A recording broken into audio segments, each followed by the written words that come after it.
what time it is. Live from the Bare Muscle Garage. It's time for season finale week of Fit Crew. What do we got in store for you today? Let's go ahead and share this on screen. So, in this season finale week, today we are doing a chipper. Not a short chipper, a longer chipper, a pyramid chipper. So what does this mean? We're starting off with some row. We're doing some handstand push-ups. We're doing a whole lot of dumbbell power snatches, doing some handstand push-ups, and then finishing off with some row at the end, climbing up and then making our way back down. We may be looking at this thinking, I think he finally lost his mind. That's a whole lot of reps of this and that. I don't even have a rower. Don't worry, guys. As always, we're going to warm up really well. And we're going to go through all the options that will allow you to do this workout or your version of it right where you are, using what you have and doing what you can. But let's go ahead and start this general warm-up, which is going to activate the muscles that we are using in today's workout. So the first move we're going to do is bird dogs. And let's go ahead and have Pippi demonstrate 2 bird dogs for us.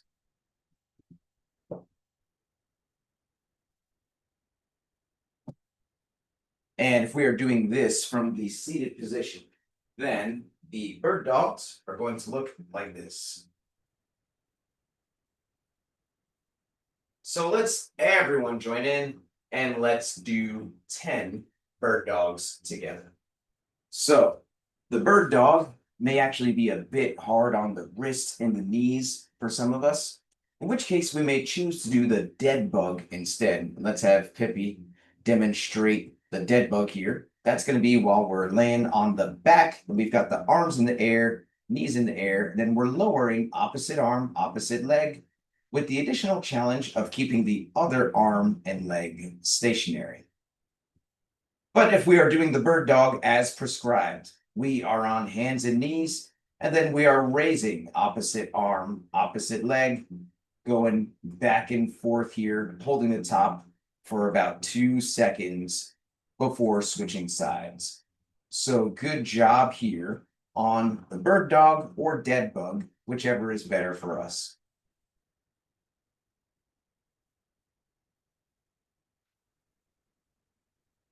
Next, we've got the dynamic calf stretch. Just go ahead and have Pippi demonstrate 2 reps of the dynamic calf stretch on each side.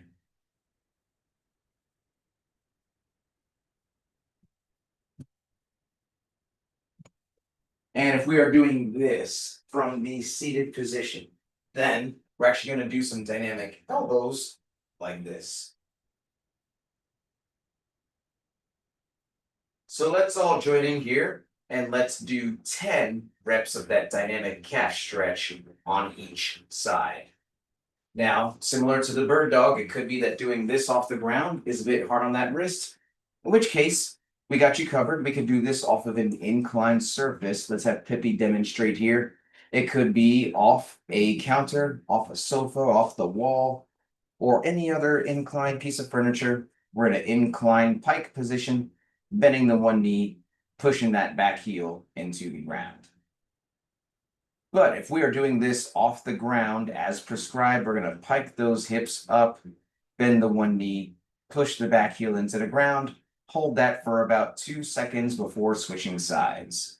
So good job here on this dynamic calf, whichever version is better for you.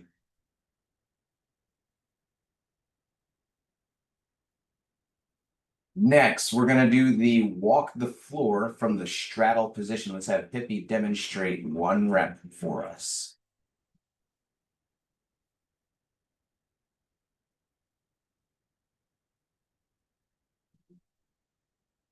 And if we are doing this from the seated position, then the walk the floor is going to look like this.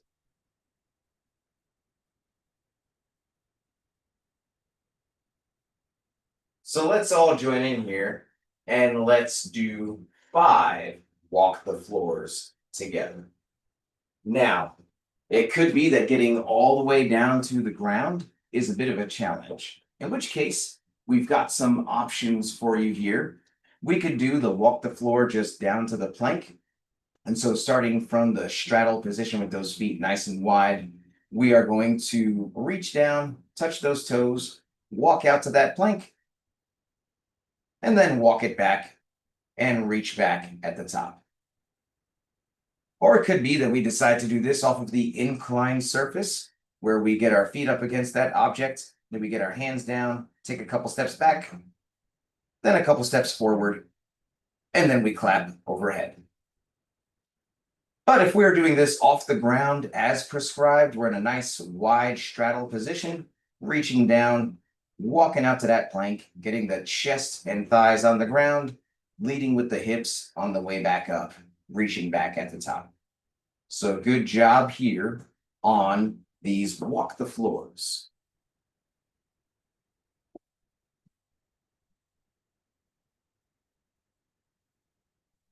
Next, we're going to grab a nice light dumbbell, if we have one.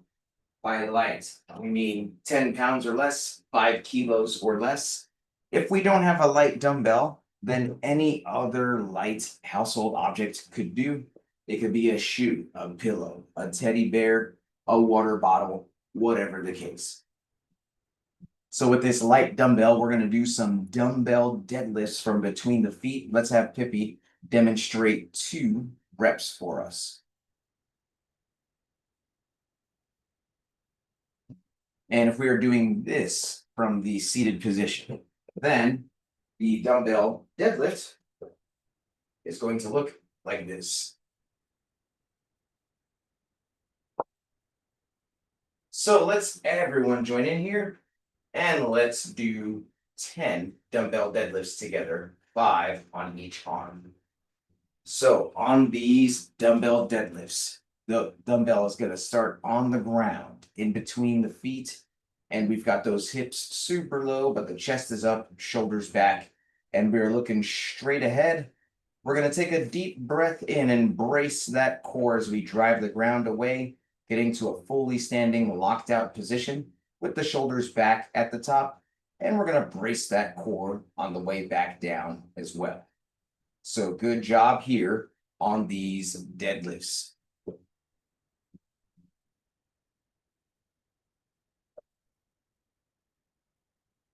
And finally, here in the activation phase, we're going to do some strict press. Let's go ahead and have Pippi demonstrate 2 reps of the strict press for us.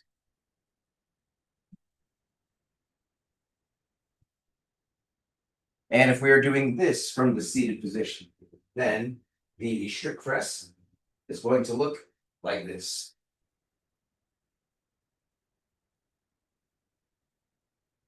So let's everyone join in here and let's do 10 reps of the strict press, 5 on each arm. So on this strict press, that dumbbell is starting on the shoulder, elbow pointing forward, and we've got those feet close together. We're going to take a deep breath in and brace that core as we drive the dumbbell up and that arm back into the ear. And then we're keeping that elbow pointing forward on the way back down as well. And so good job here on this strict press.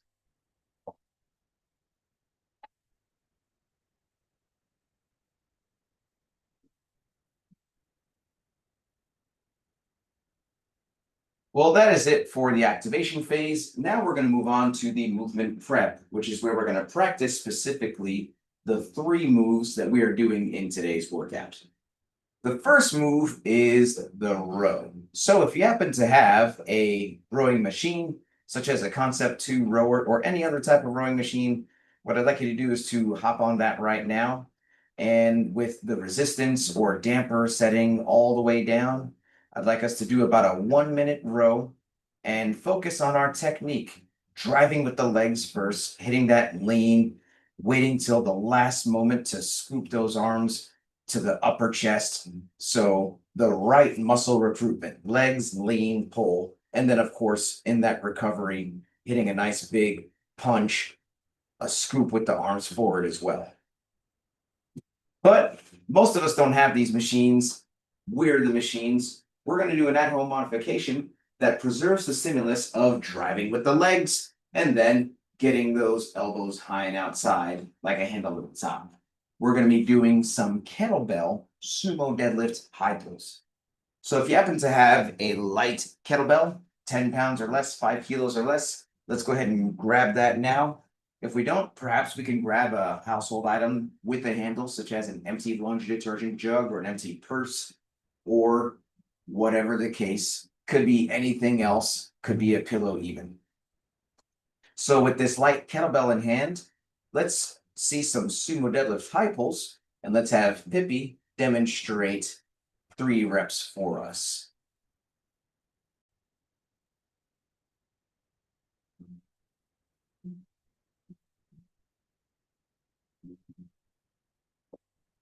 And if we are doing this from the seated position, then those sumo deadlift high pulls are going to look like this.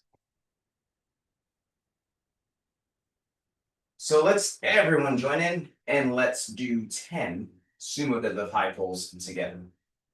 So just like we were talking about on the rower, we want the nice core to extremity movement here. We want legs first, then hips, then arms at the end. So we are starting with that object on the ground, and then we are driving, getting those elbows high and outside at the top. But we want to feel the squeeze in the glutes first before we do anything with the arms. So we get that kettlebell popping with the power of the hips and the legs, and the arms are just guiding it in place, keeping it close to the body. So good job on the sumo deadlift high pulls.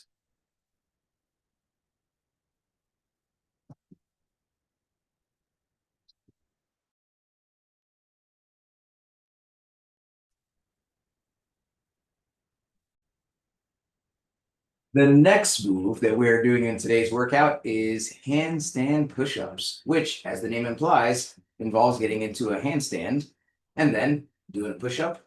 Those are going to look like this.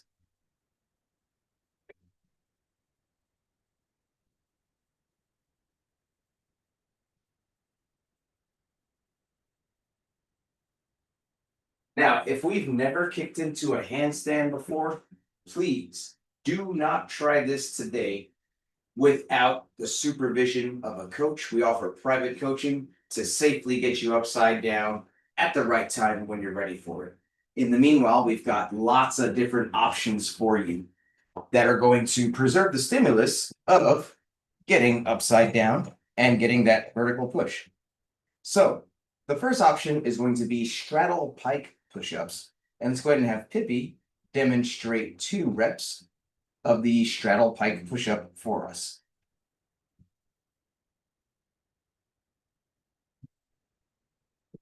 And from the seated position, what I'd like you to do is to grab 2 dumbbells. And we are going to do overhead press with each dumbbell like this. So if you haven't done so yet, let's join in here and let's do 5 practice reps of that straddle pike push-up. Now, this could still be a very challenging motion for many of us, in which case we could do some incline push-ups. Let's have Pippi demonstrate here. We could do this off of an incline surface.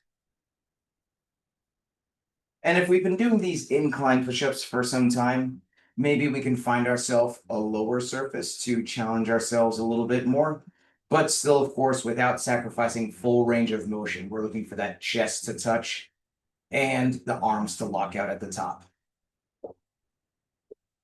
Now, the second option is going to be a box assisted, or more practically, probably a chair or a bench assisted handstand push-up. So those box assisted or chair assisted handstand push-ups are going to look like this, with our knees for support, lowering that head flat on the ground, pushing back up like this. Or if we feel we really want to challenge ourselves, we could get our feet and then lower our head, boom, press up like that. So if you feel comfortable practicing those, let's get a couple of those practice reps in. Otherwise, let's continue to practice some of those straddle pike push-ups. We could have Pippi remind us what those look like. Or like we previously mentioned, we can do those incline push-ups off of an inclined surface, such as a piece of furniture or even the wall, or whatever the case.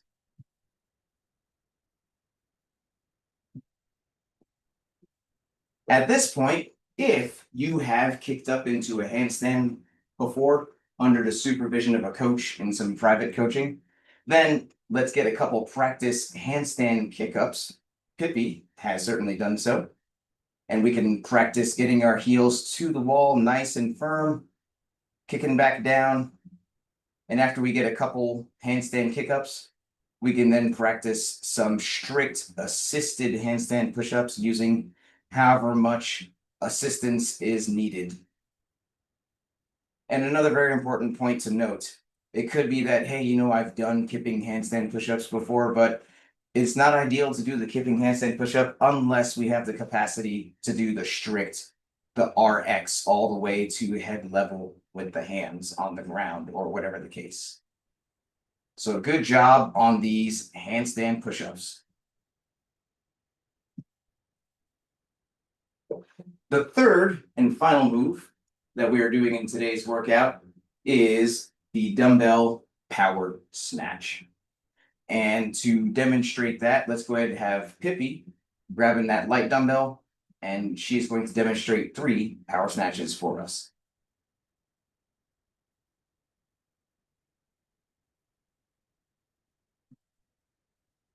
And if we are doing this from the seated position, then the dumbbell power snatch is going to look like this.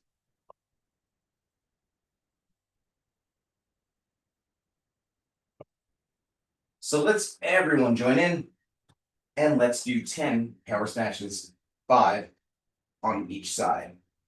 So on this power snatch, that dumbbell is going to start on the ground in between the feet. We have the hips low, chest up, shoulders back. And then we are going to jump that up with the power of the hips and the legs, punching the arm back into the ear. And then, of course, tapping the ground with both heads of the dumbbell each and every time in between the feet. So good job here on the power snatch.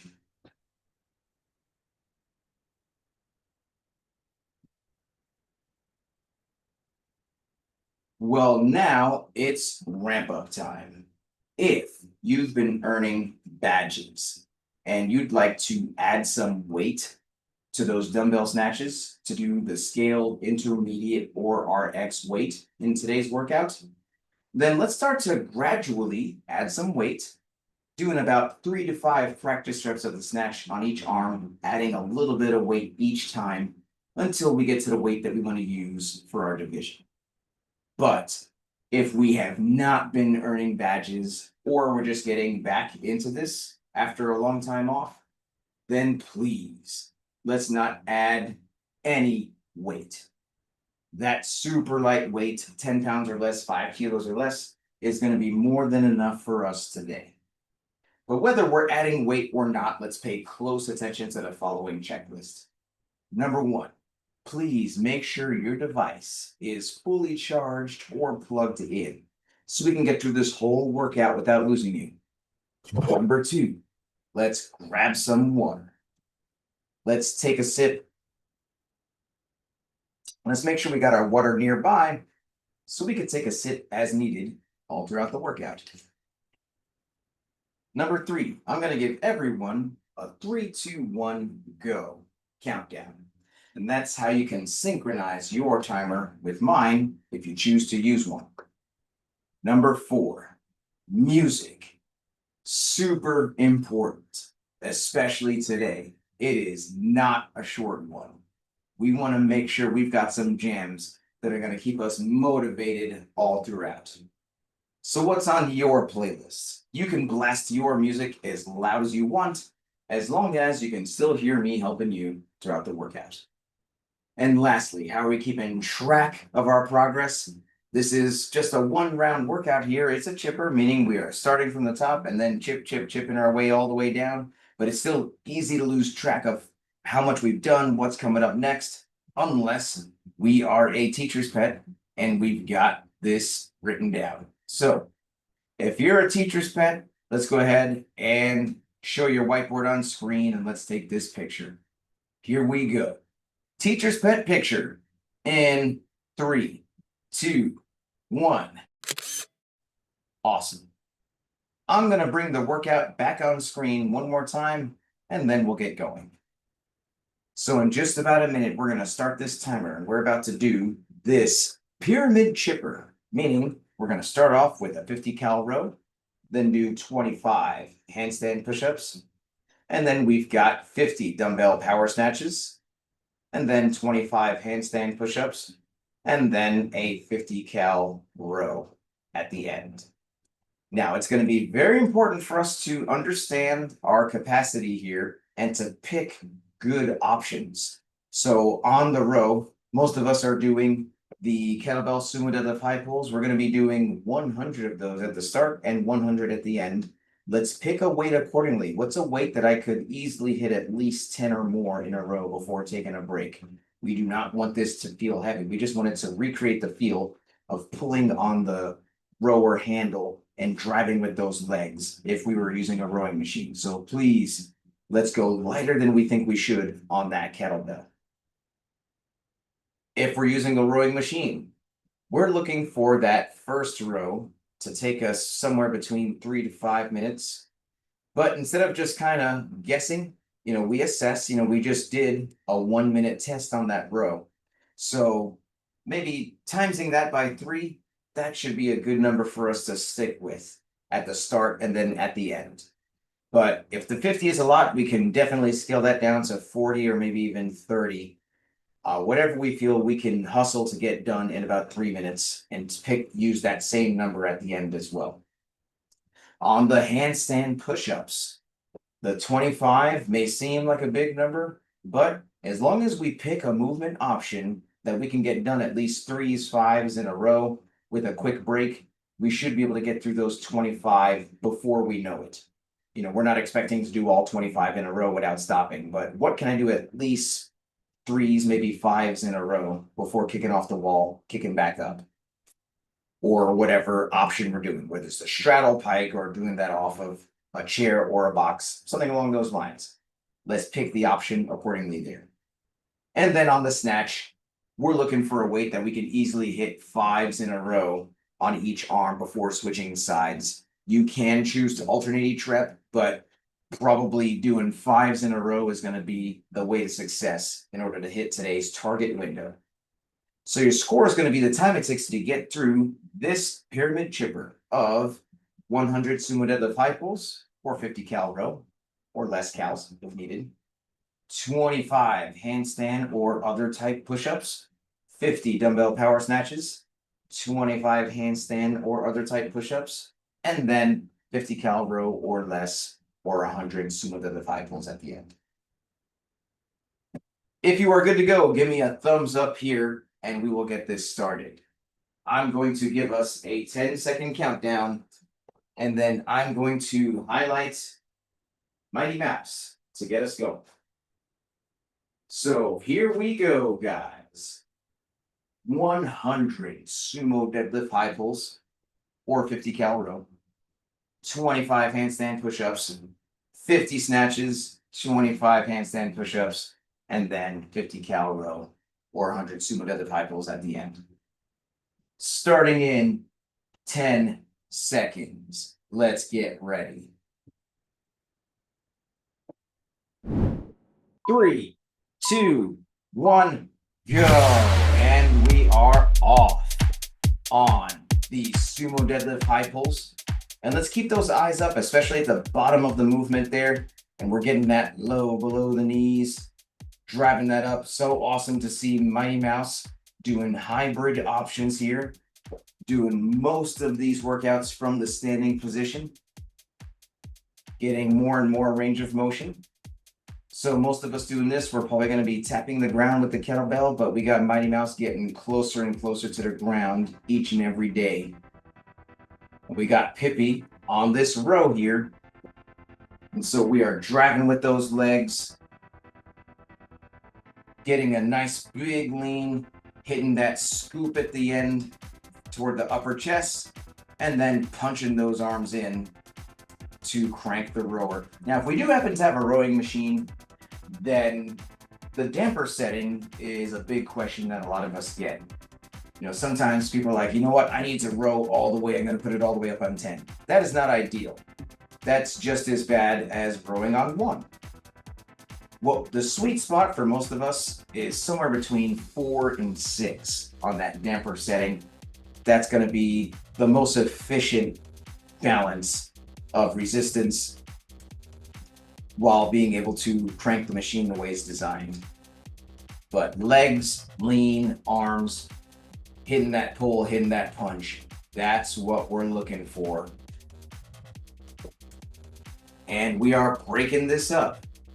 You know, most of our workouts are shorter sets, maybe multiple rounds, things like that. Every once in a while, we do need to do these chipper style workouts, bigger sets, for a number of different reasons. This is a stamina focused workout, so it definitely is testing our local muscular fatigue and our pacing. You know, what is our threshold for these types of movements? You know, we're not looking to do all of these movements in a row without stopping. Maybe we break it up and do what we got to do there. Man, Mighty Mouse already done with the 100 sumo deadlift high pulls and already onto these push-ups, just as we were talking about that. So definitely paced that really well. But most of us were picking weights and movement options that we're probably getting through this row somewhere between the 3 to 5 minute mark. We are coming up on the 3-minute mark right now.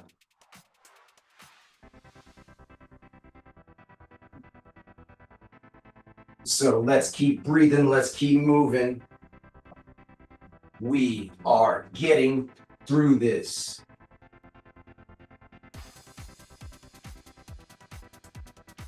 Now, as we do get into the push-ups, as mentioned, we probably want to break that up into sets of 3 to 5 at a time, quick rest, and we'll get through that 25 before we know it.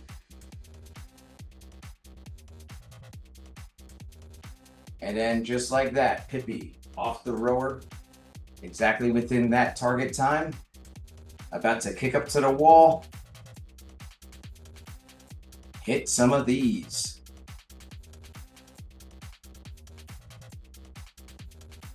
Touch and push, touch and push.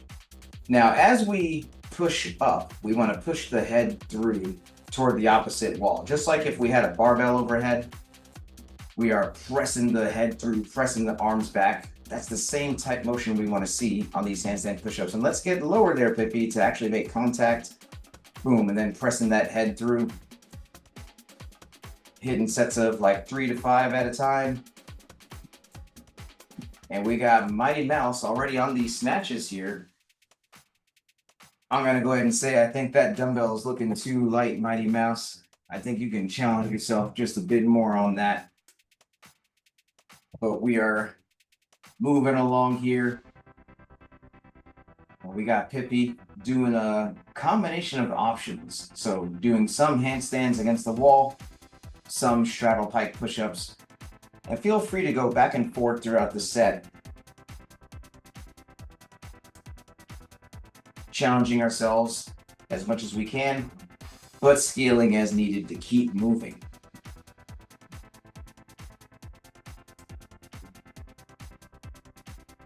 But nice work. We are moving, getting through this here, getting low, getting up. Pippi hitting some off the ground, moving back to the wall. Touch and push, touch and push.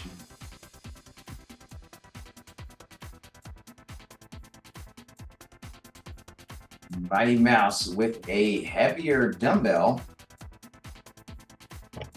And so all the way up, punching that arm back.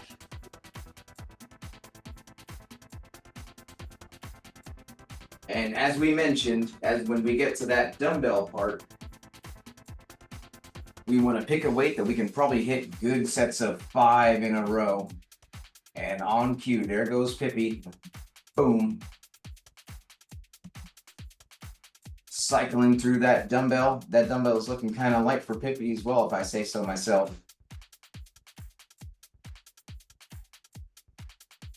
But we are working our way through here.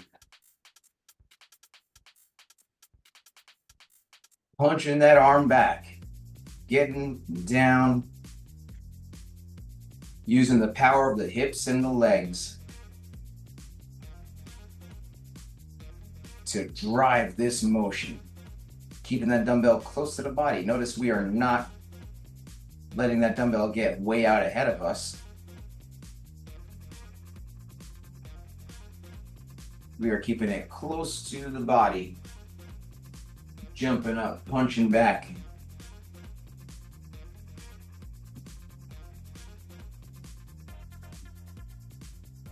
Breathing, pushing, getting through it.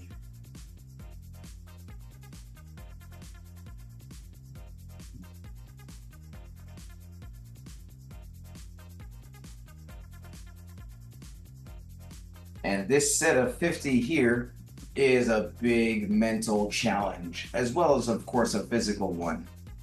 But we are chipping away, doing 5s at a time, taking short, quick rests.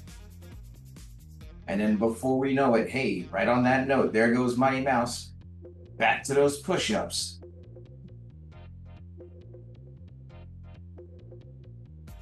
Now, those who've been doing this program for a while understand the power of pacing.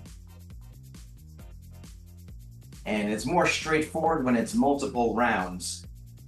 But on a chipper like this, especially a pyramid chipper, we want to pace the start, race the rest. And so we are pacing the first half of this as we're climbing the pyramid. And then on the way back down, that's where we want to really put the pedal to the metal. Quick sip, and then Pippi's getting right back into it. And we are now working our way back down the other side of this pyramid. We've reached the top. Making our way back down.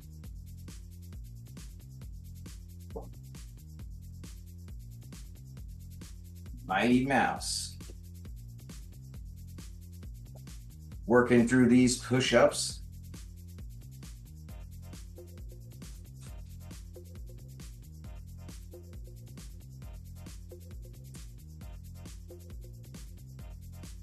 And we are breathing and we are moving.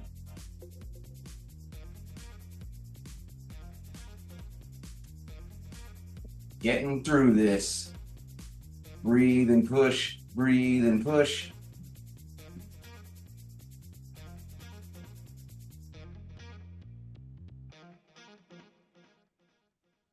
Pippi going back and forth. That's the way to do this, especially on a bigger set like this. We hit maybe a certain number of higher challenge ones and then move to a scaling option. But making our way through that set. And then here we go, Mighty Mouse on this last set of row here, the last 100 sumo deadlift high pulls. And this is where we dig deep. This is going to be a big test of our grit and our get after itness. It's easy to think, oh man, I'm at the end, I'm so tired, but we want to attack this and realize, you know what, let me just push through to the end. Pippi working through these handstand push-ups. both sets of options, and then hopping back on that rower.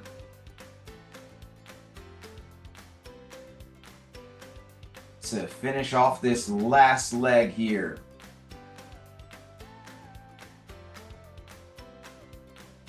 So we are breathing, we are moving, we are getting through this, keeping the kettlebell close to the body. On that row, especially when we're tired, technique is everything. Use those legs, use that lean, hit that scoop to the top, punch in the recovery. We're leaning back, we're leaning in. Legs, lean, pull, punch. Legs, lean, pull, punch. And we know what to do when we finish. We hit that buzzer, we yell time, we cheer on our family. So Mighty Mouse on the tail end of this, just a couple more reps to go.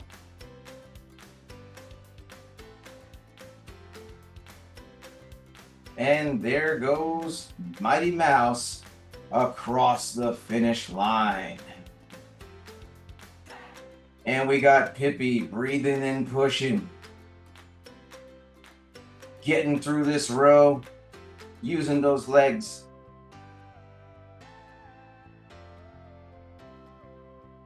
Rowing with technique here. We're breathing, we're pushing, we're getting through this. We're cheering for Pippi. We are in this together.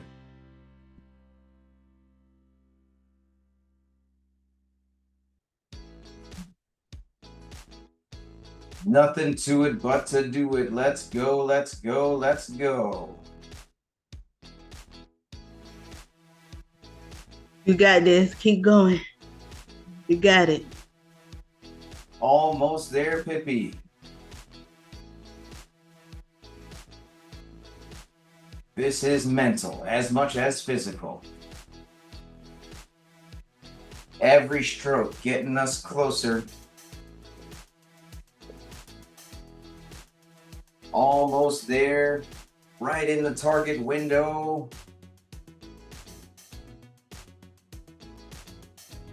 Legs, lean, pull, punch, getting through this.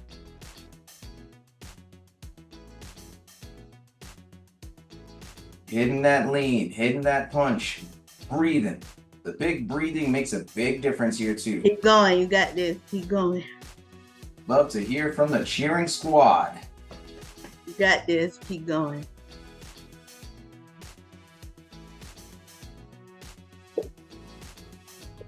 Pippi getting after it.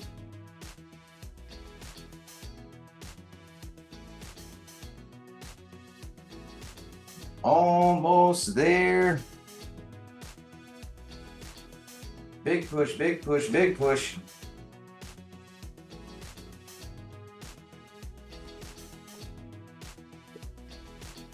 And there goes Pippi across the finish line.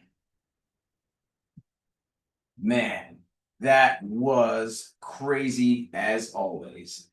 But now we're at the best part of the workout, which is the cool down stretch. And this stretch is super important to help us fight soreness, increase flexibility, so we can come back day after day, staying consistent and committed. So the first stretch that we'd like to do today is the child's pose. And that's going to be arms forward, hips back, leaning into it like this. And if we're doing this from the seated position, we're going to get those arms up and pull back like this. And while we're doing this, let's reflect on the workout. Let's do some high-low buffalo. So, what does that mean? Well, let's get into the next pose here. While we explain, we're gonna get into puppy dog. So we're gonna shift those hips a little bit over the knees, chest to the ground, stretching out that upper back like this. And if we're doing this from the seated position, We're gonna get the hands on the shoulder blades and pull back like this. But hi, what is one thing you feel you did well in the workout today? Low, what is something you want to do better the next time it shows up? And buffalo, what is something that surprised you about the workout today? While we're thinking about that, let's switch to thread the needle. We got the one arm forward, other arm through, and we are going to thread the needle like this. And while we're doing this, let's hear from Pippi. And if we're doing this from the seated position, we're going to get the one arm across the chest and pull back like this. But what is your high-low buffalo, Pippi? My high, I think, would definitely be the row. I was trying to really work hard to watch my form and keep those coaching cues that you gave us about, using the legs, leaning in for that recovery, which really, really helps. And low would be, I had intended to go a little heavier for the snatch.